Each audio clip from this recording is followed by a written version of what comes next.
A sensation comes to you, an energizing thought. There have been clues all around you. Zdravno has left them all over the place. If you will only open your eyes to them, open your mind to them. Where exactly he is at, you still are not sure, but he was involved with devils in some sort of way, and the clues he has left are all subtle or cryptic. The distress in his words was so strong. Whatever has happened here, some manner of great peril is surely involved. You yourself have already encountered a number of perils and have struggled with them, even to the very brink of doom. But you are determined to get to the bottom of this. The bottom. You wonder, could there be something at the bottom of the well? Was the mimic guarding something there? Or was it merely some monstrosity that had gotten loose in Zdravno's castle? You go back to the well room, and cautiously so. There is still no bucket on the well, and you scan the entire room visually. You do not notice any sign that the mimic has returned here, so you proceed up to the well. Peering down, the shaft seems to go quite a ways, dropping into gloomy darkness. With your prestidigitation cantrip, you send down a moth that throws off sparks. You catch a glimpse of a 25-foot depth that has water at the bottom. Creepers of ivy grow up from below and are coming down the exterior face of the well.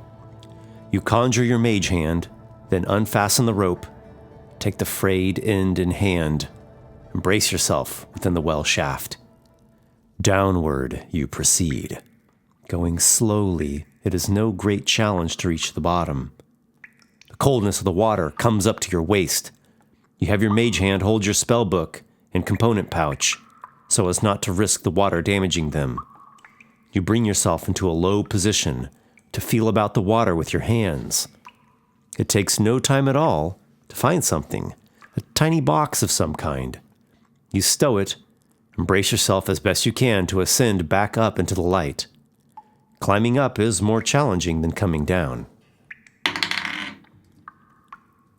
With careful effort, you ascend, grasping the rope tightly and bracing against the inner walls of the well shaft.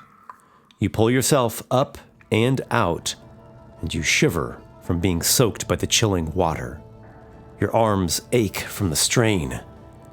You use prestidigitation to warm up your clothes and dry them with puffs of a breeze. You then put your spellbook and component pouch back in place.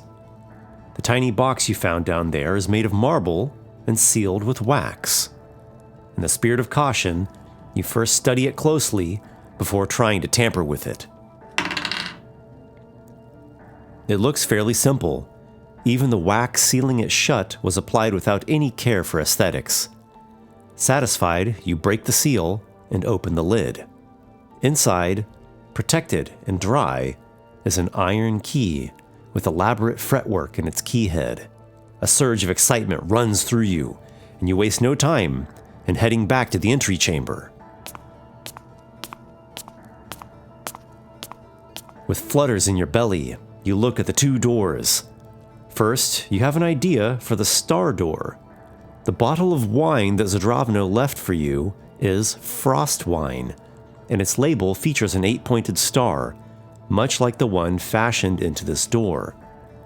Could it be that frost magic opens the door?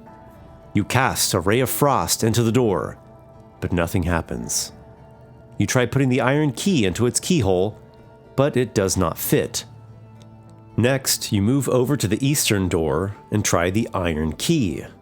It fits right in, and you open the way. Beyond the door is a set of stairs that spirals up to a higher floor.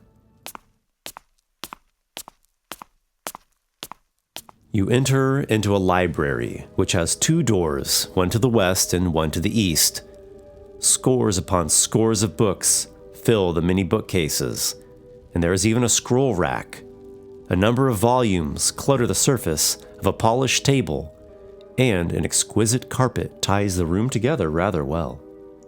You walk past the various shelves, glancing at the titles of different books.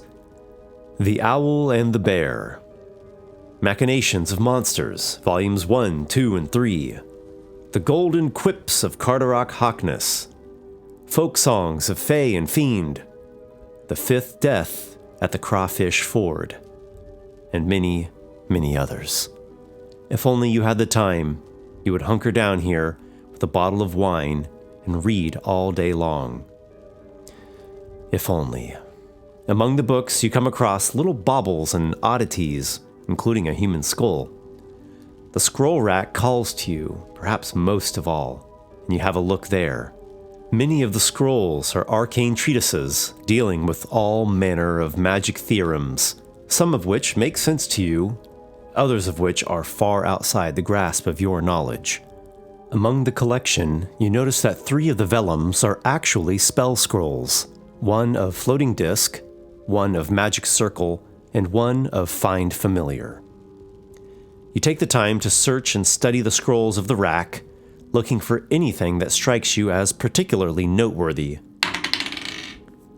2 small details catch your eye. The scroll of Floating Disc has the icon of a flame inked onto it, which seems to have nothing to do with the magic of the spell itself, but rather an addition. The scroll of Find Familiar also has an addition in the form of the icon of a cat. Not wanting to delay too long here, you decide to keep exploring. You open the door to the west. It leads to a sort of wizard's game room. It looks like Zdravno or someone has practiced throwing arcane fire at targets, and the wall behind bears blackened scorch marks. There is a table with playing cards scattered atop it, some cabinets, and a circular table with dice and a couple other items of arcane esoterica. Standing at the north end of the room is a big wooden ogre, like an oversized mannequin, holding a club and a shield. Maybe it is part of the training equipment here. On the round table, you notice an orb of purple crystal that has been polished to a gleam. This must be the orb that Vlorganthrix mentioned. You are eager to collect this arcane implement in order to try it in the armory, and you send out your mage hand to scoop it up. The moment the ghostly fingers touch the orb, the wooden ogre moves.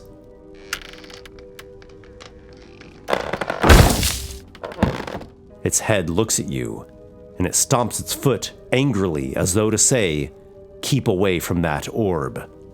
You withdraw your mage hand, and the wooden construct goes back to stillness.